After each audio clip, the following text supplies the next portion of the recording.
Hello guys, welcome back. FMU here on the FMScout YouTube channel. Today we've got a little experiment for you because, as you all will know by now, Gary Neville has been appointed the manager of Valencia until the end of the season, which is absolutely brilliant in my eyes. I can't wait to see how the Spanish take to Gary Neville's style. It's going to be amazing in my opinion. The reason that it's happened is a lot of people are saying, well, why Gary Neville at Valencia? Why would Valencia go for Gary Neville and all this sort of stuff? Basically, the majority shareholder at Salford City, Peter Lim, has something like a 70% stake in Valencia, so that's how it's come about basically. And what I've done is I've used an editor to go in and I've edited the entire table to where it was today, and I've actually simmed forward 1 week. So the Barcelona game, Gary Neville's first game in charge, has actually passed, and just for those interested, he managed to work out a 0-0 draw against Barcelona, who had Luis Suarez sent off. Maybe he got a little bit nippy. So that's where we are at the moment. So we're going to have a quick little look at Gary Neville himself, the man, the legend himself. So his playing style is passing at the moment, which is interesting. I didn't expect that, to be honest. I don't know why. His coaching style is defending, because he used to be a defender. Mentality for playing is very cautious, and his passing style is mixed with a zonal marking style, and his preferred formation is 4-4-2, defensive 4-4-2, and then attacking 4-3-3 narrow. So it'd be interesting to see if that changes throughout the season. And his best attributes coaching wise, of course, has to be defending, and his determination for Gary Neville has got to be 18, and I would always imagine his motivation to be pretty high. So obviously we all know how these videos work now. Some people agree with them, some people don't, but we're going to sim through till the end of the season, and we will see how Valencia do come the end of the season, see how Gary Neville has done come the end of the season.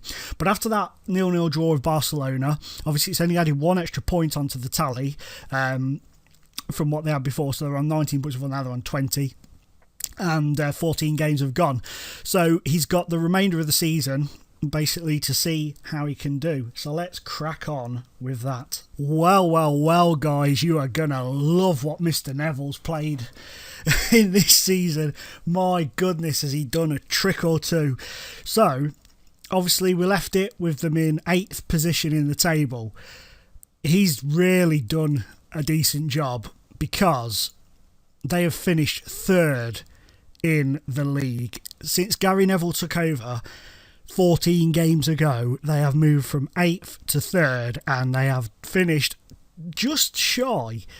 I mean, that is damn close to winning the league. Now, we all know this is only a Football Manager simulation, but imagine if Gary Neville did that in real life. He would go down in folklore in Valencia for being a god of football management.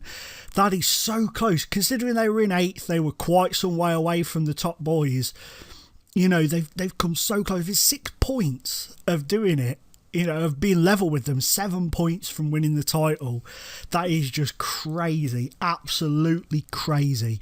So let's have a little look and see how they've done in all their competitions this season. So if we just take out those, we'll have a little look. Obviously, before Neville came in, they were knocked out of the Champions League by Lazio. They went into the Europa League, and they made it to the first round knockout stage where they were beaten by Napoli. So not great in Europe this season. In fact, they didn't do brilliantly all in all, did they? I mean, losing to Trabzonspor, no disrespect to them, that's not the best. And then in the Spanish Cup, they made it to the 5th round, where they were knocked out on aggregate against Villarreal.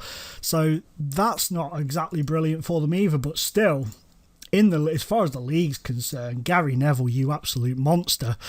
Let's just have a look at some of the results that have gone through since Nev took over. So he took over there. That was his first game in charge. And look at that. They've only suffered 1, 2, 3, 4 defeats. 4 defeats in his games in charge. That is superb. Absolutely superb. You cannot grumble with that at all. So let's just have a little look at Nev's record. Where are we? Careers. No, that's not that one. This one, that's the one we want. So 32 games in total, 22 won, 6 drawn and 4 losses. They've only conceded 23 goals in the time he's been there. That is an amazing achievement for him. Absolutely amazing. Let's have a little look at who he used to strengthen the squad as well in the January transfer window. Let's just have a look. Nobody. Gary Neville. He even lost a player. Anthony Balogun went to Sporting Lisbon. Gary Neville just didn't need to buy anybody. That's how brilliant he's been this season and how brilliant Valencia have been since he took over. So in real life, that's it. That's where the Gary Neville story ends. Okay, he comes into Valencia for 5 months and then at the moment, as it stands, that's it. But what if he stayed for another season? What if he did a full season in charge? So what I'm going to do now is I'm going to sim to the end of the next season and we're going to see how Gary Neville does in a full season at Valencia in the Champions League, in the Cup and in the League. Will he still be there? Will he be sacked? Will he move on? Let's go find out, shall we? Okay then guys, you can see already looking at Gary Neville's stats that they have gone up slightly. His defending coach is now at 17, so he's learning. His man management is 12. I think that might have gone up. I could be wrong, but I think it's gone up. And he's carried on the way he left off last season in his first full season in charge, because Valencia have finished runners-up to Real Madrid. Barcelona coming third, 7 points behind Valencia. Now, he has got Valencia into such a fantastic position. I mean, it's great for them, and I bet you the fans are absolutely loving it. So let's just have a little look and see how they've done. Obviously, they weren't in the Europa League. Let's have a look at the Spanish Cup. Oh, they lost in the final to Real Madrid, so they made it to the final this season, beating Barcelona along the way. But unfortunately, the game against Real Madrid was just a little step too far for them. Cristiano Ronaldo with 2 goals in that one to see them off. As far as the Champions League is concerned, they didn't make it out of the group stage. They must have finished bottom of Group G. Let's have a quick little look. Yeah, they finished bottom of Group G, so didn't even qualify for the Europa League. But that is a difficult group, in all fairness, a very difficult group. So he hasn't done well in the Champions League, but he has done very well in the league and got to the final in the Cup. Let's have a look at his transfer history, see who he's brought in over the course of the season.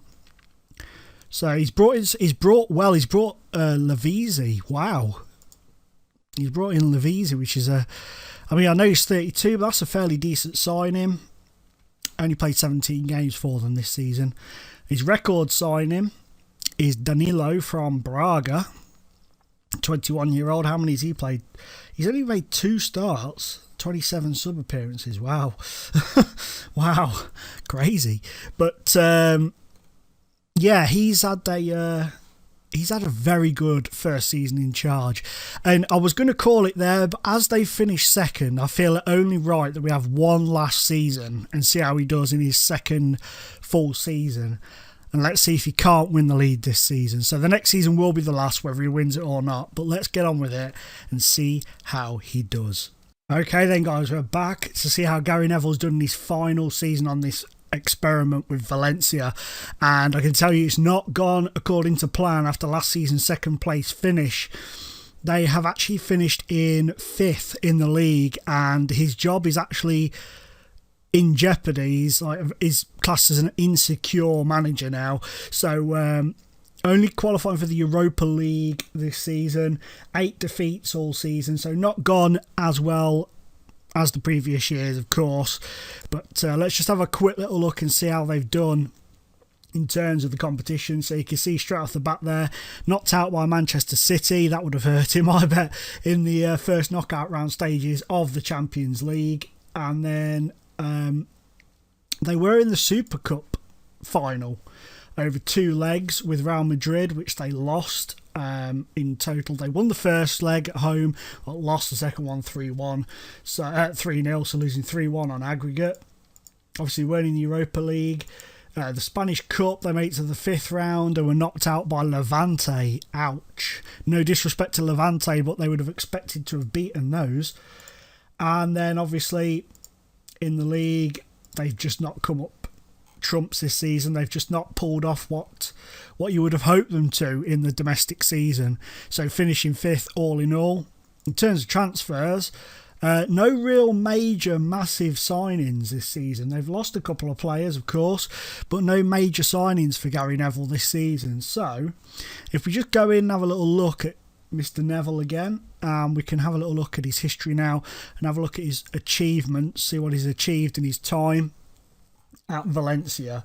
So we can scroll all the way back and see he's signed a lot of players. Let's have a look at landmarks. Let's have a look. Is there any for the Valencia? No. Well, there you go. Awards. Manager of the Year, 3rd place in 2017. I think he deserved more than a 3rd place, though, for getting them to 2nd in the league last season. That's a bit harsh. Finished 5th, knocked out. Obviously, runner-up in the Super Cup.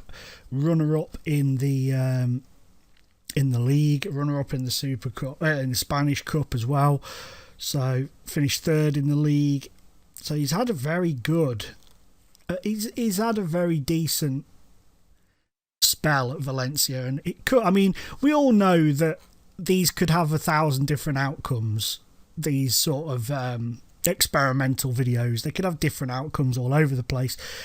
But on this one, Gary Neville does a very good job for the first season and a half, but his second full season in charge doesn't quite go according to plan, and then we'll just have to leave it up to fiction as to where we think he would go next. Would he leave? Would he carry on?